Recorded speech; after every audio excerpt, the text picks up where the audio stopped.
नमस्कार मित्रों, मैं फूलचंद झजड़िया अपने YouTube चैनल कानूनी नज़रिया पर आपका हार्दिक स्वागत करता हूं। आज कानूनी विषय पर चर्चा के क्रम में हम ये देखेंगे कि आमतौर पर ये एक शिकायत सुनने को आती है कि जब भी कोई व्यक्ति शिकायत दर्ज करवाने के लिए पुलिस थाना में जाता है तो पुलिस थाना में उसको डांट फटकार की जाती है, उसको लताड़ दिया जाता है, प्रताड़ित किया जाता है और सम्मानजनक गरिमापूर्वक उसके साथ व्यवहार नहीं किया जाता है। उसको इस तरह से ट्रीट करते हैं, ऐसे व्यवहार करते हैं जैसे कि ये अपराधी है और कभी कभी तो गाली गलौज तक कर देते हैं। ऐसा सामान्यतः सुनने में आता है। हालांकि सभी पुलिस ऑफिसर एक से नहीं होते, बहुत से पुलिस ऑफिसर अच्छे भी हैं तो बहुत से पुलिस ऑफिसर अच्छे नहीं भी हैं। तो आज हम जिस मामले की चर्चा कर रहे हैं वह मामला तमिलनाडु राज्य का है।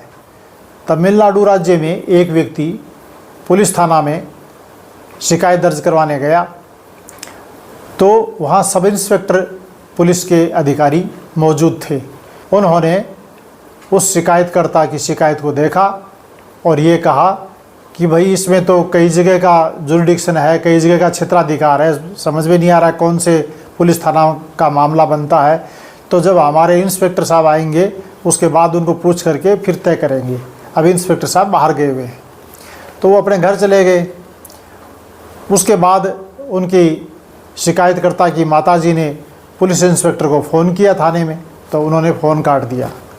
फिर दूसरे दिन वह शिकायतकर्ता अपनी माताजी को साथ लेकर के फिर पुलिस थाना में गया और शिकायत दर्ज करवाने के लिए गुहार की, निवेदन किया। तो वहाँ पुलिस इंस्पेक्टर जो थे उन्होंने उनके साथ में बहुत ही गलत व्यवहार किया, अभद्र व्यवहार किया, उनकी माताजी को अपशब्द कहे। तो ये एक दुखद और दर्दनाक स्थिति वहाँ पर थी।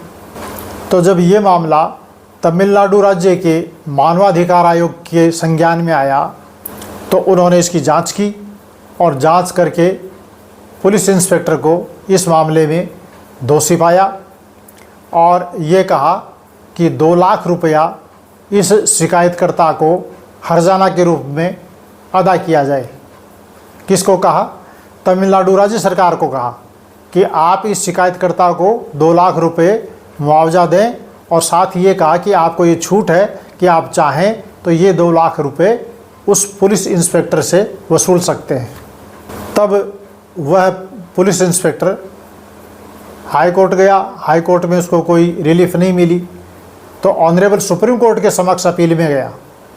तो ऑनरेबल सुप्रीम कोर्ट ने पुलिस इंस्पेक्टर के अधिवक्ता को सुना, पूरे मामले को देखा और ये कहा कि अपराध की शिकायत करने वाला नागरिक अपराधी जैसा व्यवहार सहन नहीं कर सकता और तमिलनाडु राज्य के मानवाधिकार आयोग ने और वहाँ के हाई कोर्ट ने जो आदेश दिया है अपीलार्थी इंस्पेक्टर के खिलाफ, वह आदेश बिल्कुल सही है। उसमें हस्तक्षेप किए जाने का हम कोई कारण व आधार नहीं पाते हैं।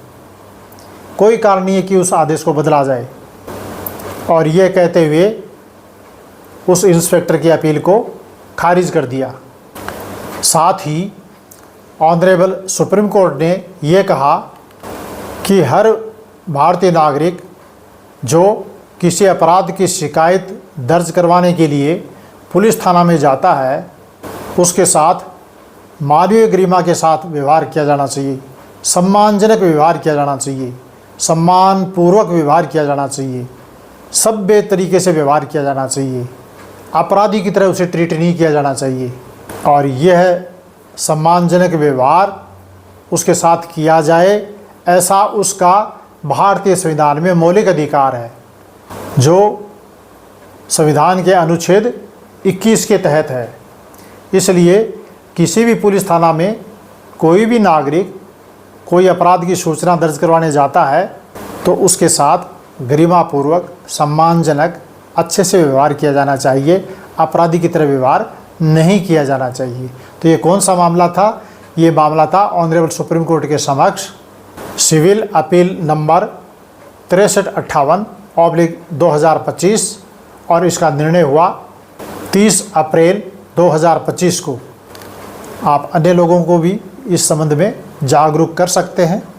मैं आशा करता हूँ कि वीडियो आपको अच्छा लगा होगा। यदि अच्छा लगा हो तो आप इसे लाइक कीजिए और अभी तक चैनल को सब्सक्राइब नहीं किया है तो सब्सक्राइब कीजिए और वीडियो अपने दोस्तों के साथ में शेयर कीजिए। आपका बहुत बहुत धन्यवाद। नमस्कार।